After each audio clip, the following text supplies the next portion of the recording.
when we eventually get maybe the confidence to tell the story, and then you tell the same story, is it a case of everyone hears that differently every time, or is it the keep going with the original story and get better at it? I used to live in South Africa in 2008, and I used to hang out with Trevor Noah. And I often talk about this, and I mention him in the book, that the thing that I learned from him was that stand-up comedians have the ability to not only put raw material that is unfinished and unpolished in order to make it better, but they can keep going on and on and on as if it was the first time they said it.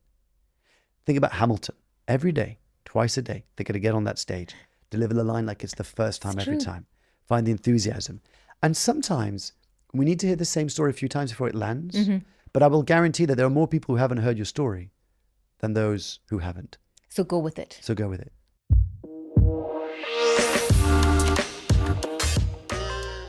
You are who Google says you are. So do you stand out? What does your personal brand say about you? Welcome to the Kelly Lundberg Show. I'm your host, Kelly Lundberg, and each week I sit down with someone to uncover how they've built their personal brand and the strategies that they've learned. Or I share insights from my work with clients and social media. These are actionable tips that you can apply to build a powerful personal brand in today's world. I'm based in Dubai, a city that I believe has rebranded itself over the years, but really embodies the belief that anything is possible. My goal is to inspire 5 people a day to take action towards their own personal brand journey. In this episode, if it inspires you, then give it a thumbs up on YouTube or leave a review wherever you're listening. Your support really helps increase the visibility and attracts incredible guests. Now, let's get into today's episode. Welcome to the show, Mark. It's great to have you here in Dubai. Thank you, Kelly, for having me. Very excited to be here. Now, you were introduced via Simon, which I do love this kind of, oh, do you know what? Mark's coming out to Dubai. I think he'd be great on your podcast. So for those that are interested in Simon's podcast, I'm going to link it below. Yes. But can you tell everyone a little bit about what you do and why you're here in Dubai? Yeah, so my name is Mark Leruste, and I am the CEO and founder of Storycast, and I help leaders tell better stories to connect better with their audiences. And I'm here in Dubai because I'm a patron of the Bates Foundation, and they were organizing the first gathering of all the patrons. It sounds like a Lord of the Rings kind of fellowship of the impact. And they organized the first gathering in Dubai. And so we came out here, we went to the desert. It was just amazing. And lots of great conversations, but also I've been having meetings and conversations around coming to speak here a bit more. Yeah. And I feel like we had a bit of a pre-chat beforehand, and I'm like, oh no, we can't dive into this because I want to do it in the podcast. Everything bring right everything now, back. And we kept on stopping, right? We were like, oh no, keep that for the podcast. What's the weather like in Dubai? So I think where I wanted to start was storytelling. Yes. It is so underutilized, yet it's actually been around for a really long time. Yeah. It's making a bit of a comeback, I feel, or maybe that's just the industry that I'm in. What's your take on that? You know what's really interesting about that is that, 200,000 years old, sort of. I never know how they know this, but they say social anthropologists say that the moment that we discovered fire, we started cooking food, our larynx lengthened, we started talking more extensively, and our days extended into the night around the fireplace, and we would share stories. And it kind of makes sense when you think about it, because you'd share stories about like what predators to avoid, like which berries to eat, like don't eat that funky berry, but eat that one, where to find shelter, like how to catch prey. So if you didn't pay attention to stories, you were most likely not going to survive very long. So it feels like we are almost embedded, and storytelling is the natural sort of language or the operating system that we have as humans. So story has been around for like 100,000 years. You look at every civilization, they've always tried to capture moments through stories, whether it's through drawings on rocks or, in the Egyptians and so forth. And even I would say up to a certain point, in some of the religious scriptures, it's a lot of them are stories around values, around beliefs, and capturing like how we should be as a society and our beliefs. And what's interesting, and it's funny you asked me that, I haven't been asked that before, it feels like with AI, with the rise of AI and this sort of increasing technology, there is a thirst for back to basics storytelling, actually to cut through the noise. Yeah. We need some real stuff that's going to help us. And that's what my specialty is, around personal storytelling. It's how to really come back. And it's not just in founders and business owners. I've also been approached by Fortune 500 companies like Nike, Microsoft, the OECD. So it's like a mix between individuals and major corporations. And this whole storytelling piece, I think going into social media as well, I think the one thing that you'd said was cut the noise, as in how do you cut through the noise with your story? Yet what I find with clients is that they're nervous. They don't want to tell stories. They don't want to be vulnerable. What would you say how to overcome that? So this is going to sound really weird, but linking back to what I was saying earlier, it turns out that our fear to putting ourselves out there isn't just psychological, it's biological. Let me explain. If you think about how we grew as a tribe, like we're a tribe species. So like in our DNA, we need to fit in to survive, because if you didn't fit in into the group of the tribe, the community, you were left on your own to face saber-toothed tigers or like some really random awful death.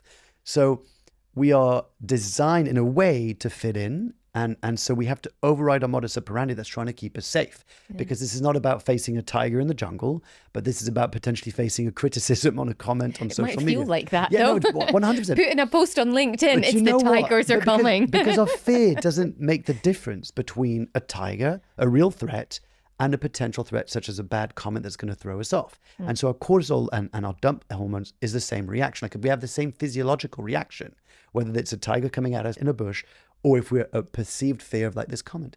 So the first thing I want to do is normalize. Like I want to normalize how people feel about this. There's nothing wrong about you. It's just your biology is fighting against you. So it's kind of like, you know, you were designed to sort of fit in, but you were born to stand out. Right? Like that's the kind of distinction I like to make. And so the first thing, once you've normalized, you understand that. The other thing you're going to say is, what is the story that you're telling yourself about what will happen if you put yourself out there? Interesting. Right? Like, and there's all sorts of things that come out. In fact, if I may, when I launched my podcast, The Unconventionalist, in 2015, I started having all these conversations with these really inspiring and fascinating unconventional leaders about their stories. And I often joke, it was like the Diary of a CEO before the Diary of a CEO, but just like a lot worse. Like it just really was bad compared to like what Stephen managed to do. But what I realized is like there was all these inspiring, amazing stories. And often at the end of the conversation, not always, because I would see, for example, North Americans being much better at it, like crafting their stories and owning it and sharing it, but almost like in a robotic way. But I was speaking to all these people, asking about their stories. And at the end, I'd say, have you ever shared this story before? And they'd say, no. And I was amazed. And I was like, why? And they would say all these reasons. And over the years, I collected all this data and I called them the story blockers. And I talk about it in my book, Glow in the Dark. There are 9 story blockers effectively. But if you go through those 9 blockers, each of them has an antidote, right? So like, let me give you a quick example. I'm not going to go through all 9, but one of them might be, I get why storytelling matters. Maybe they'll say, but I'm not quite sure how my story is relevant to my business. Like, surely I should put the focus on my product, my services, my team, my amazing clients. Nobody cares about what I have to say. So then I have to explain to them that actually people buy from people they know, like, and trust. Yeah. I also say to people that you're the worst judge of how relevant your story is because you're so close to it. That's right? True. Like, Kelly, let me ask you this question, maybe for the people listening or watching, like this might relate to them. Kelly, what's your favorite film? Like one of your favorite films. I don't want to put you on the spot. I know it's difficult. Oh, it's a really tough one. And the films? First one, because of the time of the year. Sure. Love Actually. Oh, Julie, my wife is going to love you. Every year we were watching it. Oh yeah, my husband is sat down. That is hilarious. Okay, Love Actually. So just look at your face when you light up, when you talk about it. Yeah. Like, do you remember when you first saw Love Actually? Or do you remember how it made you feel like the first time you saw it? Yeah, I've watched it that many times now. I can't think what the first time is, but every time it brings back that kind of... So what is it? What is it that you love about Love Actually? Tell me what you love about Love Actually. I think all the different stories, but actually how they're all connected. Yes. So I think that, and the stories, that it's not just one love story. No. There's ups and downs for everyone. Yeah. There's love, there's complicated relationships. So you love Love Actually. Yeah. In fact, it's safe to say that every year when it comes around this time of the year, you would want to watch Love Actually. Yeah. Fair? Yeah. Okay. Now, what if I put you in a room? I'd put snacks, there'd be a bathroom, you'd be good. But I asked you, like, you're going to have to watch Love Actually, not once, not twice, not 100 times, but like 1,000 times, back to back. How long would it take you before you would rather like gorge your eyes out with a blunt spoon than watching another Love Actually? How many times? Oh, wow. Do I need a number? Just random. Oh, I don't know. Like, I mean, I don't know, 1,000 or something like that? No, 4. After 4 times of back-to-back of Love Actually, I can tell you this right now. You'd be like, this has lost all its magic. Oh, it's old Eddie now. I'm like, I guess the words. I know what's coming next. Oh, no. You'd be like, and the reason why I joke about this, but it's the same thing with your story. You've been with your story so many times that you revisit that for you, there's no longer any interest. You don't see the value of it because you've got this thing called proximity bias, which is when you're not able to see the value of what you have because you're too close to it. And I always say to people, but for other people, hearing your story is like the first time seeing Love Actually. Yeah. Like imagine if you could introduce Love Actually for the first time to someone. Oh, like, wow. Yeah. You know, so it's the same thing with your story. So, you know, people are too close to their stories and putting themselves out there. So I wanted to normalize. It's normal that you feel like that. Yeah. It's not psychological, it's biological. You're the worst judge to know whether you've got value to provide or not because you're too close to it. And then finally, I would say, find a reason that you understand that it's more compelling than you looking good. So let me explain what I mean by that. I used to say to people, make your audience more important than you looking good. Because often what happens is that we have all the attention on ourselves. So what do I sound like? What are people going to think about me? What if I get it wrong? So notice the I. It's all I. Whereas what I often say to clients or to people who say, why do you want to share your story? My assumption is you want to impact someone. You want to put yourself out there so you can connect with someone, maybe a potential customer that would benefit from your service or products if they knew you existed. So actually not putting yourself out there is selfish, right? Because like there's someone who needs your help, who woke up this morning needing your product or services and needed to hear about it so they didn't make the wrong choice and go with someone else because you know you can serve them. So all that and much more that I could go in, but those are the few things I would say to them. I love that. So on that perspective, a question came to me while you were saying that. So when we eventually get maybe the confidence to tell the story, and then you tell the same story. A lot. So an example, I always remember Tony Robbins sharing the same story. And if I've heard him tell the story about him sleeping in his car, I've heard it a million times. Now, what's your take on that? Is it a case of everyone hears that differently every time? Or is it keep going with the original story and get better at it? That's what I would have thought. But what's your take on that? So a couple of things on that. One of them, I want to mention something because you talked about confidence. And Dr. Valerie Young taught me this on my podcast. She's an expert in imposter syndrome. I'm on the cover of a book as my quote, and I say, she is to imposter syndrome what Brené Brown is to vulnerability. Okay. So she's done a lot of research on this. And she found that actually feelings are the last things to change. Meaning, if you wait until you feel confident to share, you most likely will never share. Because actually it's the action of sharing that enables you to become confident. So I want to name that just in case someone's like, but I still don't feel confident, Mark and Kelly. And we're just like, it's okay. You're not going to feel confident for a little while, but you're going to get better. That's number one. Number two, the question around what if it's a story that you've told many, many times? For most of the time, those who feel most uncomfortable about sharing their story multiple times are the person sharing the story because they feel like they've said it before. I used to live in South Africa in 2008, and I used to hang out with Trevor Noah, a stand-up comedian who's done quite well for himself, especially in America. And I often talk about this, and I mention him in the book, that the thing he taught me that I learned from him was that stand-up comedians have the ability to not only put raw material that is unfinished and unpolished in order to make it better, but they can keep going on and on and on as if it was the first time they said it. Think about Hamilton, the play, the musical. I don't know if you've ever seen it, if you're interested in seeing it, but so I've seen it and it's brilliant, well, I, in my humble opinion. And I think to myself, every day, twice a day, they're going to get on that stage, deliver the line like it's the first time every time, find the enthusiasm. And sometimes we need to hear the same story a few times before it lands. But I will guarantee that there are more people who haven't heard your story than those who haven't. So go with it. So taking that into, I guess, personal brand building. So you find the confidence to tell one story and then you move into being able to tell more. I'd love to know your journey of kind of building this career as a speaker, writing your book, how that's all come together. So I wish we had 3 hours to tell you the whole story, but shy of that, not to bore the entire audience listening and watching. So I think, I've got to say, like when I was a kid, I grew up in a very archaic educational system in France in the 80s. And because I'm dyslexic, I have ADD, I couldn't read out loud, couldn't spell, struggled to do basic maths. And so I was bullied on a regular basis by my school teachers as a result that I wasn't fitting in the mold. And the reason why I mention this is that I had to find creative ways to cope. So one of the ways that I coped was I was a bit of the class clown. I was a bit of the performer. You know what I mean? Like, so I had a reputation. So if you think about personal branding, what it is, it's what people say about you when you're not in the room.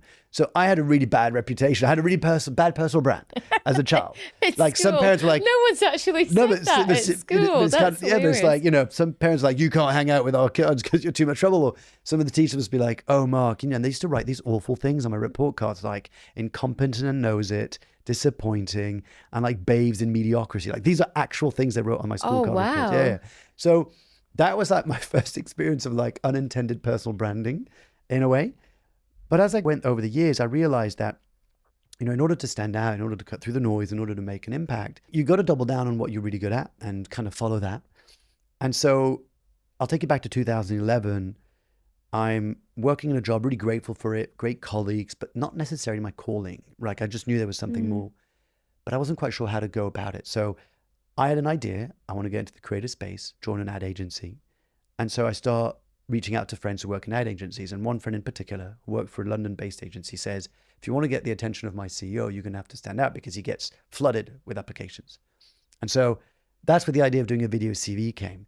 Now, it doesn't sound pioneering today. We're 2024 when we're recording this, but back then it wasn't done. Nobody was doing it. And when I said that out loud, people were like laughing. They're like, you're going to what? You're going to film yourself? Like talking about yourself? Like, are you a weirdo? And I was like, no, because I think I'll never stand out on a piece of paper, but if people can experience me, hopefully they can see my enthusiasm, my energy, my passion. And so I managed to convince, well, I didn't even have to convince, there were two of my childhood friends got on board. One of them was Miki Mary. He's a filmmaker, an amazing and award-winning documentary maker. He's like, yeah, I'll film it for you and I edit it. And Dennis Durochel, who's an amazing developer, my best friend, and he was like, I'll do a website. It's still called dreamjobwouldbenice.com. So with that in mind, we do this video CV. And originally I was just going to send it one-to-one to people, but I wasn't getting a lot of traction. And so I said, look, I'm just going to put it on YouTube. I didn't really know a lot about YouTube, 2011. So if you look at the date, it actually says January 2012. It starts going viral. And I didn't know anything about virality, right? And all I know is that the tipping point is when someone runs into my office and goes, oh my God, I saw your video. It's amazing. And I panic because I'm in an open space. My manager's there. And I'm like, just... because you yeah, I'm like, because I recorded my video CV in my office over the weekend. For a new job. Yeah. It's like being in a relationship and someone was like, I saw your Tinder profile. Like, lols. And you're like, shh, she or he's there. It got a bit crazy. People were tweeting Oprah and Tony Robbins and Dana White. And I ended up getting a conversation with the co-founder and CEO of the Movember Foundation. And I went over on a Eurostar on Valentine's Day 2015 in London and I had a chat and they gave me the job on the spot. And I became employee number 3 of Team Europe, in charge of launching the Movember Foundation across Europe in France, Belgium, Spain, and Switzerland. And our team managed to raise 2.8 million euros for Men's Health. Got 110,000 people. Amazing. Amazing. Yeah. So when your personal brand kind of goes from one end to the other end of using it as a force for good. Yeah. And that's something actually I talk about in my book. Stand out by using your voice as a platform to shine the light on others. Yes. I think it's the most important thing because you've got a platform to be able to do that. Yeah. And that's kind of what brought you here to Dubai. So is that giving back piece then started then and continued to always be part of your personal brand, or? So I think it's like I always believed in having fun doing good, and that's what the Movember mantra was kind of. That's why I was so drawn to it. But I think there's this concept that inspired is inspiring.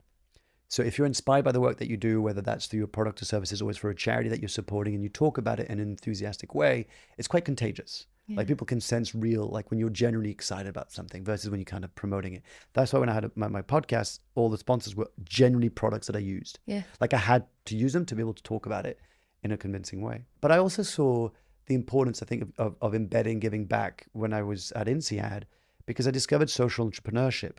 And the idea was you can use business principles to foster social transformation. I thought that was really cool. And then I came across the idea that you can become a force for good in your business by embedding giving back as part of your core business model.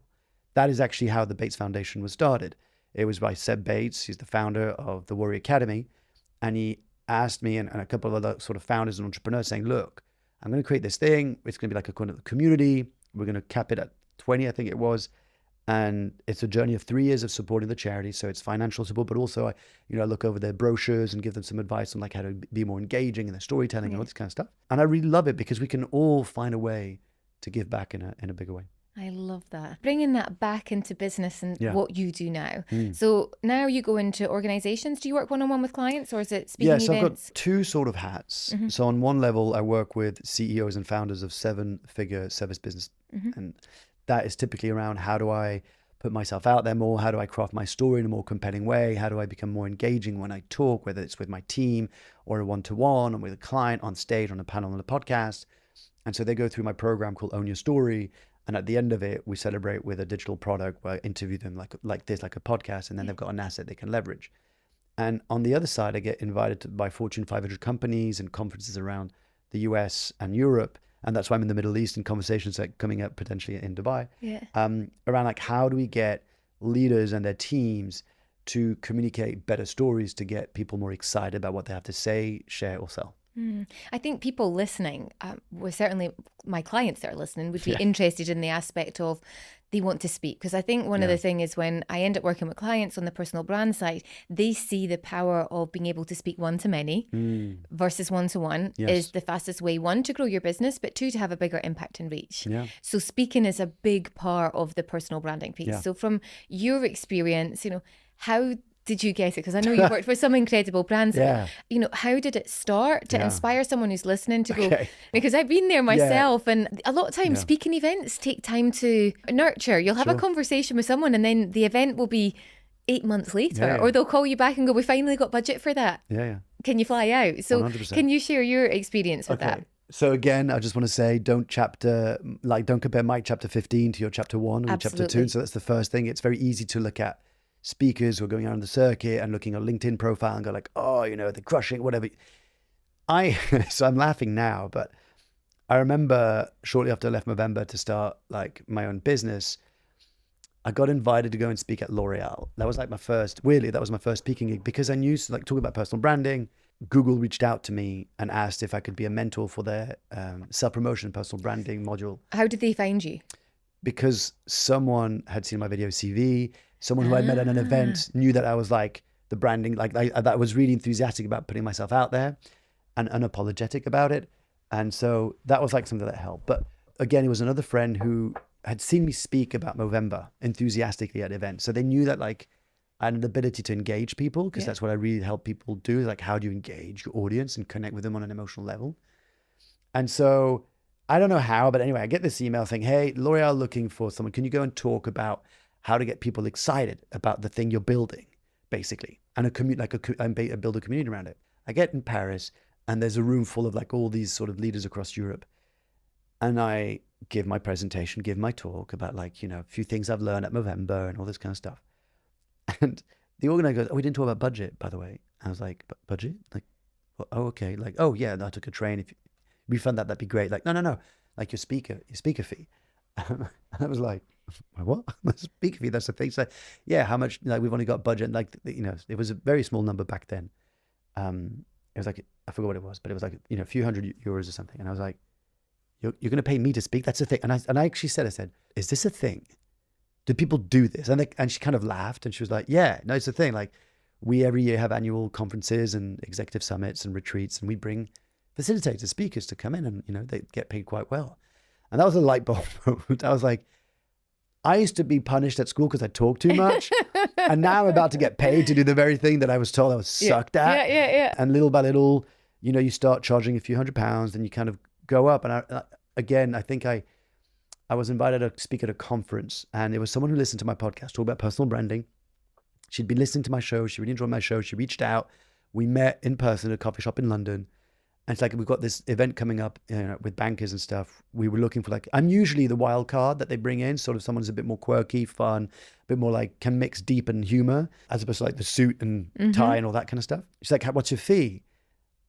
And I forgot what I said. I think I said something like, and I was reading like £250. And she's like, oh yeah, we can do that. And I said, look, you listen to my podcast, I'm an honest person. I'm going to do that price because I just said I would, but how much should I have asked you? And she laughed and she said, well, let's just say the last speaker said £700. So then I was like, the next time I'm going to ask 700. And this happened over the 8 years. Now, typically I'm between 15 to 20,000 to give a talk. Yeah. And obviously it's context dependent. There are certain organizations which I want to support a bit more and stuff, but I didn't get to this point without going through 8 years of trial and error, of honing my craft, of being really comfortable on stage, of delivering value and transformation for the audience I speak to. So it's a bit of a combination. Like you've got to both work and be good at what you do, but also have the patience to kind of build up. Like I hear sometimes people who come up, they're like, yeah, I'm going to charge 20,000. Like, cool. Do you have A show reel. Yeah. Do No, you not have even that. No, I'm like, experience? do you have a gold medal as an Olympian? Have you run a really successful business and exited? Like, are you a former prime minister? Like, if you haven't got that, it's going to take you a while to build that.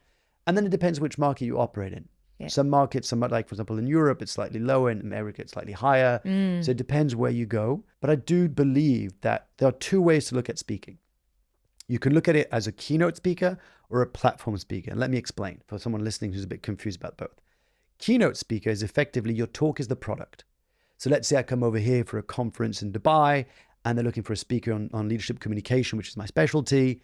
I'm going to give a 60-minute sort of high value impact performance. That's the product. They pay me for that. I deliver that. Everyone's happy.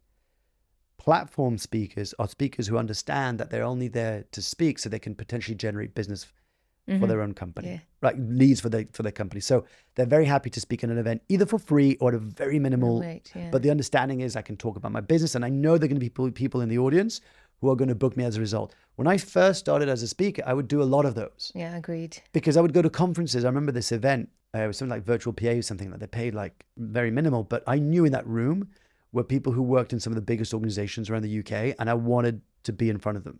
So I was very happy to do that. So it's okay for people to understand, to say, I want to speak to grow my business. Then sometimes there's absolutely makes sense for people to speak. And you can on stage. make more if you're selling a product or Right. service than 100%. potentially sometimes 100%. speaking fees. Yeah. Your story made me laugh only because I did something very similar. Okay. So about 10, 12 years ago, when I was in my styling career days, I was asked to come and speak, but it was styling. It was all about styling for success.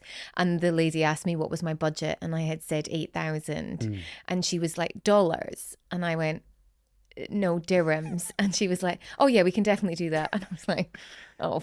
Can I go back?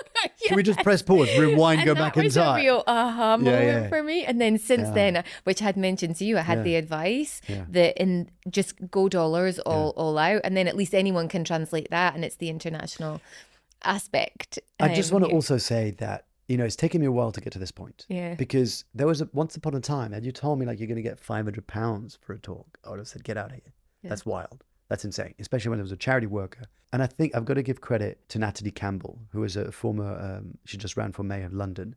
I got to work with her on some stuff at The Guardian. And she was the one, I think, she was like, how much do you charge for your kid? Because she saw me do what I do. It's like, how much do you charge for what you do? And I think back then I was like, maybe 1,500 or 2,000. She's like, you're minimum 5,000. Minimum 5,000. And that was, again, crazy. Mindset. But what I realized is surround yourself with people who are able to push you outside of your comfort zones. For example, like if you can work with someone and kind of tell them like, look, next time add 10%, 20%, whatever it is, every single time. It's easier to negotiate back down than it is to go back up. What do you say? I mean, you probably don't get this very often, but I know people come to me or have said to me in the past, or say to clients that I'm working with, yeah, but it's just an hour. So I often tell the story of Picasso. It's an urban myth, probably, but I love it. The story is there's a woman in a Parisian bar, and she goes and gets a drink, and she sees Picasso standing at a table on his own. And she goes to see him.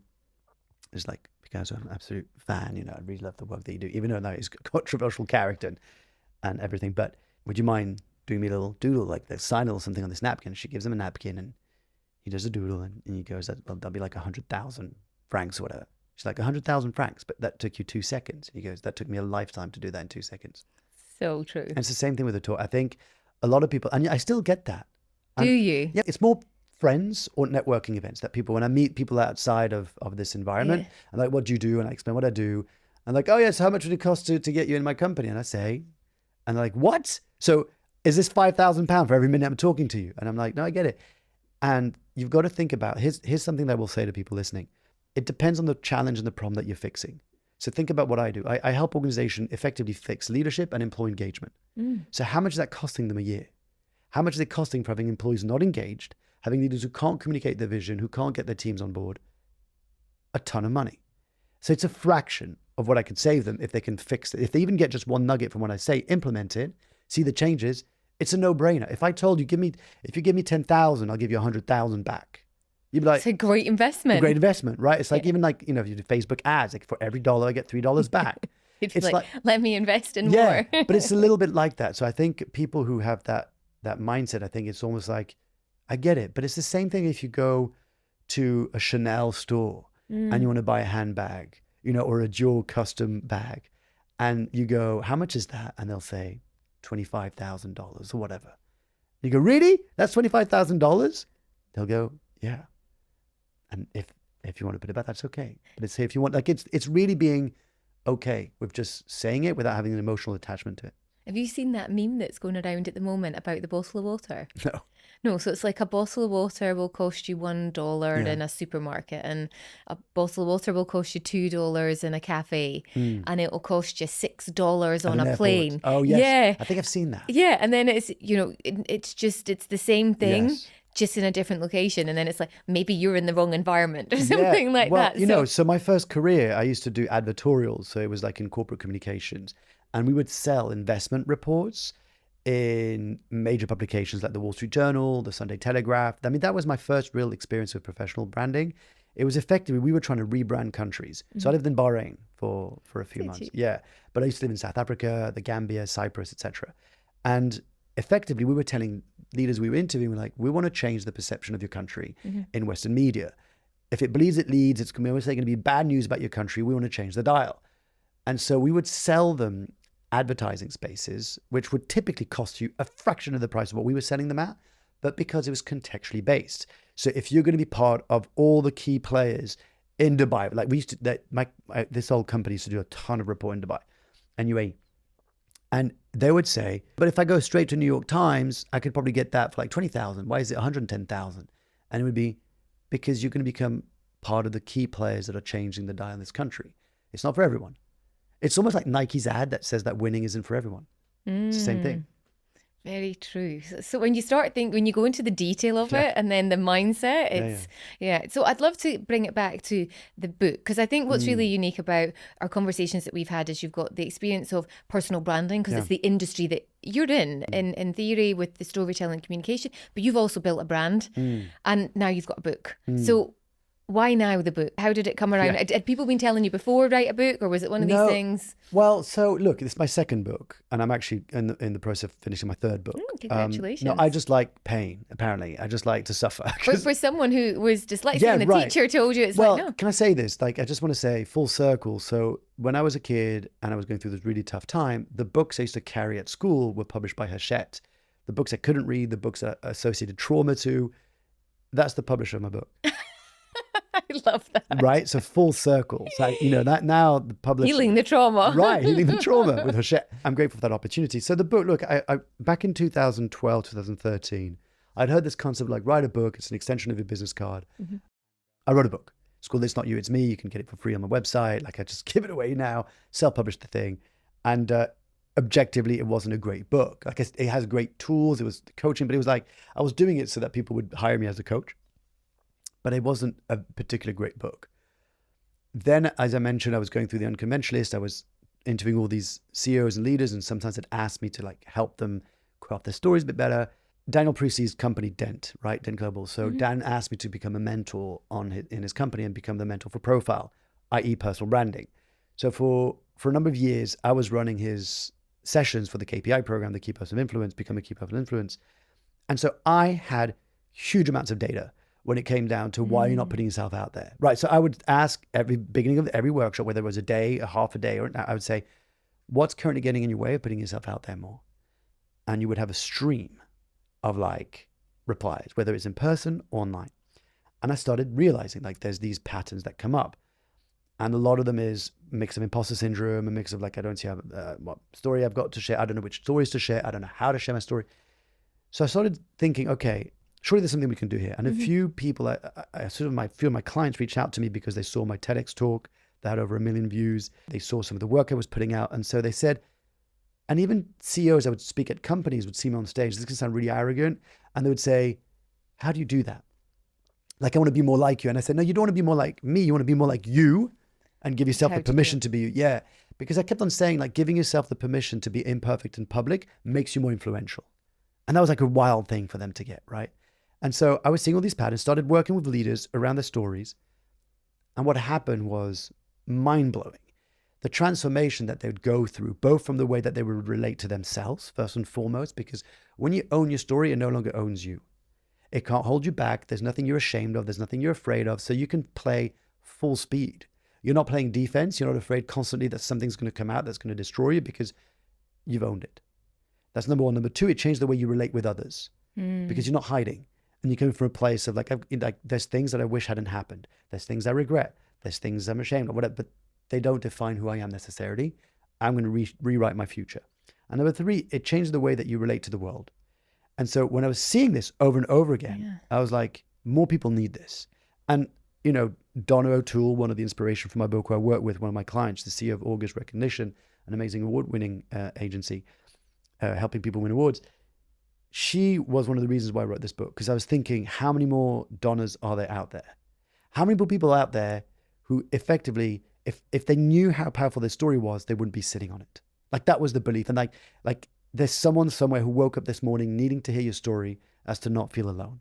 And not sharing your story is actually selfish, right? That was like the belief. And so I started this idea of like, I'm going to write this book. And look, you know, and that's how Simon and I got put in touch. So I found a literary agent, and she was like, she loved the concept, she loved the book, and we started chopping it around. And I got a lot of no's. Like, let's just be real here. Like, I'd love to hear and say like, they were lining up. And I didn't have a massive audience. I didn't have like a huge sort of, you know, I didn't, you know, but I had a big audience by proxy. I knew a lot of people because of my podcast. Like one of the things you're doing here, like one of the reasons people should really look into podcast is that you grow your network. So I had a huge audience by proxy, you know, like back then I was, you know, knew Lewis Howes and that kind of stuff. So we shopped it around and we got 3 offers on the table eventually, and ended up going with one of the imprints of Hachette because they just understood the vision of the book. 3 years it took me from like concept to publication. 3 years it took, and the response has been amazing. Like it's not a New York Times bestseller. I'm not selling thousands of copies a month, but I will say is that I do get these really lovely DMs. Like, do you know? Is it Nova Skoda? Something like that? You know the company that does Ozempic? Oh yes. Yeah. Yeah. I get tagged the other day on LinkedIn. One of the VPs at this company somehow found my book, read my book, took it to their leadership retreat, ended up doing the exercise I share my book with their team. And she wrote this flourishing, amazing like testimonial on LinkedIn about how this book helped them deepen their connections, their relationship, boost their leadership skills. Like, and I just got in touch. I was like, do you mind if I have a chat with you? Like, this sounds amazing. So I'm talking to her on Thursday. I love that. Yeah. The thing it's done that I never thought would happen is that it's spilled outside of the CEO founder world into companies, Fortune 500s. I think there's something in that there. And what I've started to do recently for that very reason, likewise, it's not a New York Times best-selling, but I've started to screenshot all the comments that people have said, you know, nice things, or this made me do this, or I've done this, or I've done this, for just the days, which I think it's fair to say, we still all have them, where you're like, am I doing the right thing or whatever it is? And I go back and I look at that screenshot folder and I'm like, yes, because you've impacted this one person. My goal is to inspire a minimum of 5 people a day. Yeah. And some days I do that because I know I've got a speaking event and I know they're walking out in action. And sometimes it's maybe not because it's through social media. But I have that screenshot bank to just go back and go, do you know what? It keeps me going. I love that. I call that the impact jar. So I tell a lot of my clients, whether they're CEOs of companies or have you, I'll say, every amazing email you get from an employee, from a customer, or from someone on social media about the impact you've had, screenshot it, put it in a folder in your desktop called Impact Jar. Whenever you've got a wobble, whenever something goes bad, open that up and just read a few of those. I love that. I'm going to adopt that into it. I really, really like that. So what's next for you? Because I feel like we could keep talking. I really need a part 2. But what's next for you? Because you've ticked so many of the things I guess people would be wanting to do in their career, you know, the book, the TEDx, the travel. What's next? One of them is to continue to be able to inspire and impact as many leaders as possible through the medium of speaking. So that's why I'm here in Dubai and hopefully can spread the word and message across UAE and the Middle East. But also I've got a project I'm working on. So I launched Storycast, which on the back of the book, I was getting a lot of people asking, is there a way for you to help me implement the things that are in your book? I've got a very limited amount of places to work with the one-to-one, and it's quite a high-end ticket. So nobody can necessarily afford, working with me. So I've been developing a program for people to be able to do it on their own time that they can do at home with the help of the book. That's going to help them. And then I'm now working on something. I'm currently trying to iron out a few things, but we're trying to work on like a technology version of like, how can we help people share their story at scale so that we can impact as many people in the world? Because one of the things I want to do before I die is to help as many people as possible to go to their grave with their story told. I love that. That's kind of a really nice, profound way to end. But I don't want to quite end just Yeah. there. I'd love to ask a couple of kind of quick fire Please, questions. I love that. And I think the first one would be, one thing you love about Dubai. You hear about this. A lot of people talk about this, but it's a different thing to feel it. There's a certain energy to the city. It's like an entrepreneurial like hub. It's like if you can dream it, you can build it. It's almost like Disney's like original quote, like dream it and you can make. Yeah. But it's so wild. So I used to live in Bahrain back in 2008. So I used to come here. I came a couple of times. It was kind of different. It was quite different. I mean, you've been here for much longer, but it's a really unique place. Like since I've been here, I've met, I mean, look, this conversation, the fact that you and I were like DMing each other on LinkedIn, like on Friday, and like I'm here, like I'm going to try and introduce you to Dan. Maybe he'll be here in the studio tomorrow if you can make it. No, but it's got that fast pace. It does. The other thing, I've got a friend here, Matt Esson from The Creative Life. He's just kind of like checking out what it feels like to be here, and he really enjoys it. And he said, what I love about this place is it's, if you say like, hey, let's go for a coffee, let's go to the desert, let's go into, like, people are like, yeah, they're up for it. So there's a real, like, there's a funny kind of can-do entrepreneurial spirit, which kind of makes sense when you think about the history of like this part of the world. But like, you know, just kind of getting things done, you know, and the way that they've transformed the landscape is so wild. Like we were at the Palm yesterday and like in is it the Atlantis or something like that? Yeah. And I'm there like in this infinity pool, looking over the sunset over Dubai, like just mad. I'm just thinking like this. Yeah. So it's a very cool, like high frequency entrepreneurial spirit that I think is quite contagious. I love that. I love it. A time I felt on top of the world was shy of my kids being born, which that's, you know, if anyone who's got kids has been through that experience, it's kind of difficult to put into words because it's kind of unique.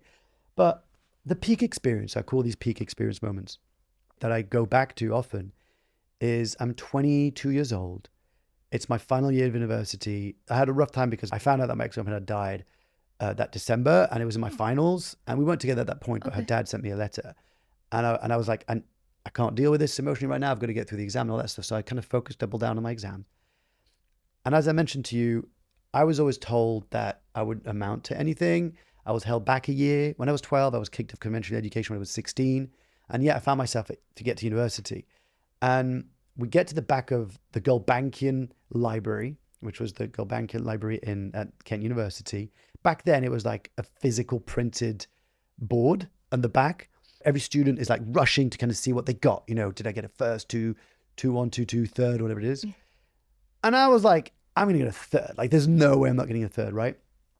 And I lean over and I still see his face to this day, matched from a friend of mine who was there. He looks at me and he just smiles and I go, I think you're going to like it. And I lean over and I see Mark Leruste 2-1. Wow. Yeah, and it still makes me emotional to this day because I know it sounds really silly, but it was kind of like, I'm not stupid. Yeah. All those years of being told that I was teachers and that I was just, you know, insignificant because I couldn't spell, and like I got a 2-1, and that for me is like I laugh now. I felt like I am on the top of the world. Nothing can stop me. The world's my oyster and my lobster. Like it's like, yeah. I love that. I have utterly enjoyed our conversations today. Same. And I feel we could keep going. But I'll have to let you go and go back home. But thank you so much. And I will see you back again in Dubai. I know it. Thank you so much. Thanks, Kelly. That was a joy. Wondering which platform is best for building your personal brand on? LinkedIn is the place to be. Many of my clients, as well as people that I meet at events, are often really nervous and don't know where to start when it comes to getting out content and building relationships on this fantastic social media platform. And that's exactly why I created How to Grow Your Personal Brand on LinkedIn. I actually got that name from Instagram when I asked my followers which one did they think was the best. That was the one they chose.